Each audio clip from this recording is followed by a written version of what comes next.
ছাত্র আন্দোলন কিন্তু একটা জিনিস আমাদের শিখিয়ে গেছে, আর সেটা হচ্ছে মানুষের একতা।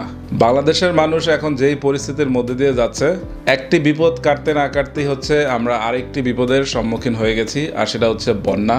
কুমিল্লা, নোয়াখালী এবং ফেনী এই তিনটি জেলা মারাত্মকভাবে হচ্ছে ঝুঁকিপূর্ণ হয়ে গেছে এই বন্যাতে।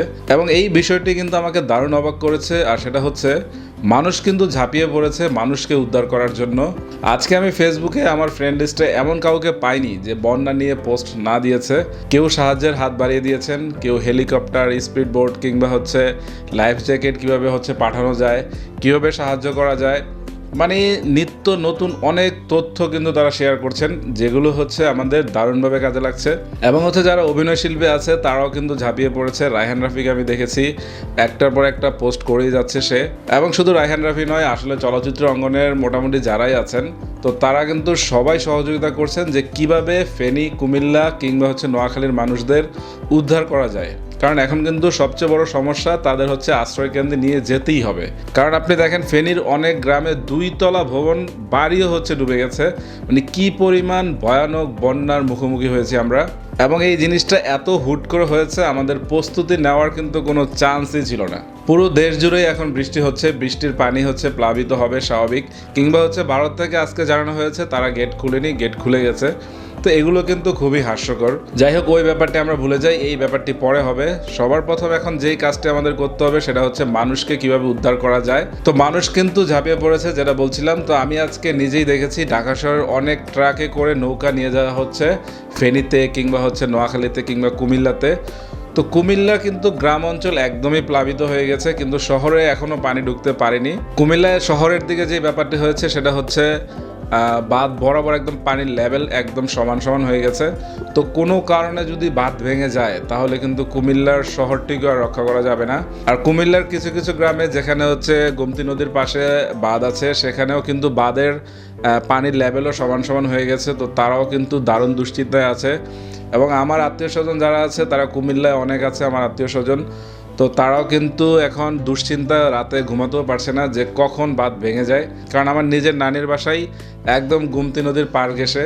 তো বাঁধ যদি কোনো কারণে ভেঙে যায় তাহলে তো কোনো কথাই নেই। তো বন্যায় প্রথম যে অবস্থাটা সেটা হচ্ছে খাবার পানি আপনাকে বিশুদ্ধ খেতে হবে। কারণ অনেকেরই হচ্ছে টিউবওয়েলে হচ্ছে পানির নিচে চলে গেছে, এবং ভুলেও বন্যার কোনো পানি খাওয়া যাবে না। মানে চারদিকে পানি, কিন্তু বিশুদ্ধ পানি হচ্ছে আপনি পাচ্ছেন না খাওয়ার জন্য। সবচেয়ে বড় যে ব্যাপারটি ঘটেছে, বিপদ দিয়ে মানুষের পরীক্ষা বোঝা যায় এবং বিপদেই বন্ধুর পরিচয়। তো আমরা যেই বিপদটিতে পড়েছি সেটা থেকে আমরা ইনশাল্লাহ উদ্ধার পাবো। এবং আমরা মানুষকে কিভাবে হচ্ছে আশ্রয়কেন্দ্রে নেওয়া যায় সেটা অবশ্যই ভাববো। দ্বিতীয়ত আরেকটা নিউজ বলতে চাই যে ফেসবুকে কিন্তু অসংখ্য ফেক নিউজ হচ্ছে ঘুরে বেড়াচ্ছে। সেগুলো মোটেই হচ্ছে কোনো কিছু না জেনে শেয়ার করবেন না। অনেকেই যারা হচ্ছে প্রবাসী আছেন তারা কিন্তু ওই টাইপের ভিডিও দেখে দুশ্চিন্তা কিন্তু আরও বেড়ে যাচ্ছে। সেজন্য আমি বলছি যে একদম শিওর হয়ে তখনই হচ্ছে কোনো কিছু শেয়ার করুন। এবং সেনাবাহিনীর কিন্তু বিভিন্ন ক্যাম্পের নাম্বার দেওয়া আছে, সেগুলো আপনারা শেয়ার করতে পারেন। আরেকটি বড় কথা হচ্ছে, যখন আপনি আশ্রয়কেন্দ্রে আশ্রয় নিচ্ছেন বা নিজের বাসায় দোতলা কিংবা 3 তলায় আশ্রয় নিচ্ছেন, তখন একটি লাল কাপড় যেভাবে হোক আপনার ছাদে বেঁধে রাখুন, তাহলে রেস্কিউ টিম এসে আপনাকে উদ্ধার করতে পারবে। আর বাসার যে মুরব্বী আছে কিংবা হচ্ছে শিশু আছে তাদের অবশ্যই রক্ষা করে চলুন, কারণ এখন সাপের প্রকোপও কিন্তু বেড়ে যাবে, সেই দিকগুলো খেয়াল রাখতে হবে। যাই হোক, যে বিপদে আমরা পড়েছি সেই বিপদ থেকে অবশ্যই আমরা উদ্ধার পাবো ইনশাল্লাহ। আরেকটি কথা হচ্ছে, ফেনী, নোয়াখালী কিংবা কুমিল্লাবাসী আপনারা ভয় পাবেন না, আপনাদের সাথে কিন্তু সারা বাংলাদেশের মানুষ আছে।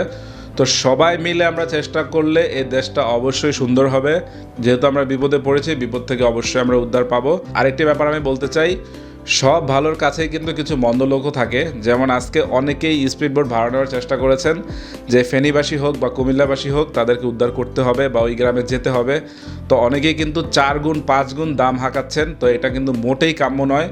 বিপদেই কিন্তু আপনার পরিচয় হচ্ছে যে বিপদের সময় আপনি আপনার বন্ধুকে বা কাছের মানুষকে কিভাবে রক্ষা করছেন। তো যারা হচ্ছে এখনও 2 নম্বরে চিন্তা করছেন যে কিভাবে লোক ঠকানো যায়, তো প্লিজ এই বিপদের দিনে এই কাজটি মোটেও করবেন না। তো সবাইকে আসলে সহযোগিতা করি, তাহলে হচ্ছে আমরা এই বিপদ থেকে উদ্ধার পাবো। আরেকটি কথা বলতে চাই, এখন কিন্তু বন্যা কবলিত মানুষকে সাহায্য করার জন্য অনেক ফেসবুক গ্রুপ হোক, অনেক গ্রুপ জেগে উঠবে। তো কোনো কিছু শিওর না হয়ে আসলে বিকাশে কাউকে টাকা পাঠাবেন না।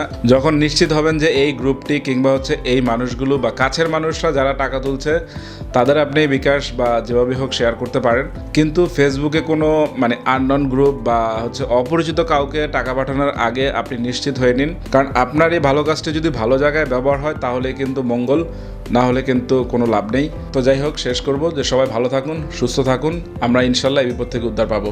সবাই ভালো থাকবেন।